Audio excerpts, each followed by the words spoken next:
Alright, what's up everyone? So I got a couple updates that I wanted to share with you guys. First off, I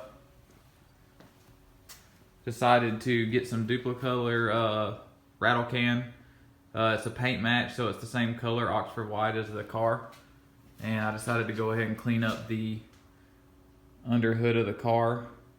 And I'll do a before and after picture in the video so you guys can see how big of a difference it made. But I really like the way it turned out. It looks really good, and it's gonna look really good when I put the engine in here with the wrinkled black valve covers and front cover, which I will show you guys later on.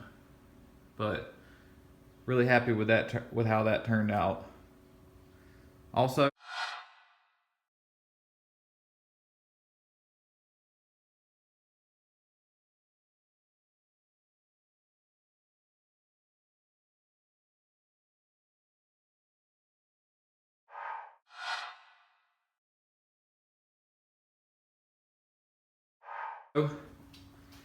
I got some new parts in and some new engine building tools I want to show you guys. So I'll go ahead and show them to you now.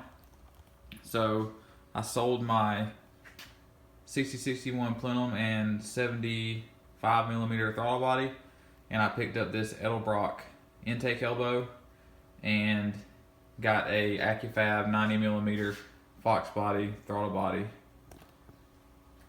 This is the 3848 part number for the Edelbrock intake elbow.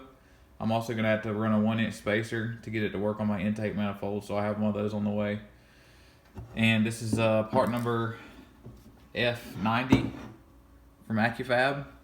It's a 90mm Fox body throttle body. Really nice. This should really help the car breathe. It's probably a little overkill for my setup, but I felt like it was time to upgrade from the old 75mm.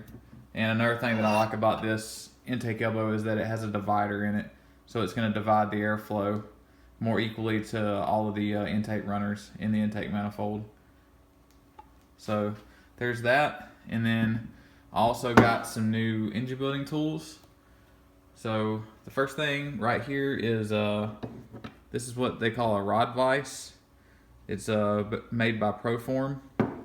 What you do is you chalk this part up in the in a vise, and then you can put your connecting rod through this part right here, tighten this down onto it, and you can tighten your rod bolts down so you can check your bearing clearances. And this thing looks freaking awesome. If it doesn't do anything else, it looks cool. Also, I got a torque angle gauge.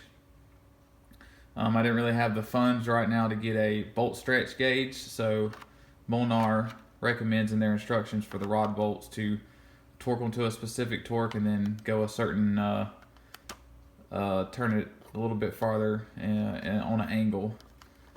So I'm going to use this tool to do that. It's not a very expensive tool. Onto something that I think is really going to help out with the build. This is a piston ring compressor, and it's tapered. It's a billet tapered piston ring compressor by ARP, and has these. You have to order them in a specific size for what size piston and bore you have. So I got the 3.572. And if for anyone that's ever built an engine before and used the ring compressor style that you have to tighten around the piston and the piston ring, you guys know that it's a pain to get the piston and everything into the cylinder. With this thing, it should be a lot easier, and we'll see how it works out whenever I build the engine. Another thing I got was a straight edge. So the purpose of this straight edge is that it has a perfectly flat machined edge on it, which I'll pull. See, it has a edge machined onto it, and it is very straight. And this is what I'm going to use to check the deck surface of my block and the surface of the heads to make sure that they're flat, and I don't need to send them to the machine shop to be remachined. And then on to the next two things. So right here I have a what most call an inside mic or a dial bore gauge. See if I can get this open for y'all. So it's made by Fowler. I want to say that the only part that's actually made by Fowler is the dial indicator. So this dial indicator reads down to 0.0001. So it's a very precise dial indicator. It's so precise, especially when you're talking about measurements that small, that even a change in heat in this portion here or the indicator can cause a fluctuation in measurement. That's how fine of a measurement this thing can measure. So I got this off Amazon, and I got all these tools off Amazon, and I'll put a link in the description for you guys in case you want to look into buying some of this stuff. They sell some cheaper sets of these inside mics or dial bore gauge indicators, whatever you want to call it, on Amazon. I decided to fork out the money on a good one. I did some research, and Fowler seems to be a pretty decent brand for the price. It's not the most expensive, but it's not the cheapest either. So there's that. And then I also got, put this over here. I also got outside mics. As you can see right here, it is 0 to 4 inch micrometer set, and these read down to 0.0001 as well. I'm sure if some of y'all want to chime in, some of you machinists out there want to chime in and tell me how to say that correctly, then go ahead and do it, because I still can't remember. Fowler, once again, kind of middle of the road name brand from what I saw. But I think it's going to be good enough for me. I'm not going to use them a whole lot. I'm only going to use them whenever I break the engine down, or maybe if I rebuild one of my friend's engines, or decide to maybe go off on a limb and rebuild someone's engine. So as you can see, you have your different sizes here. And then these things right here as well, as you see, they have this grip here.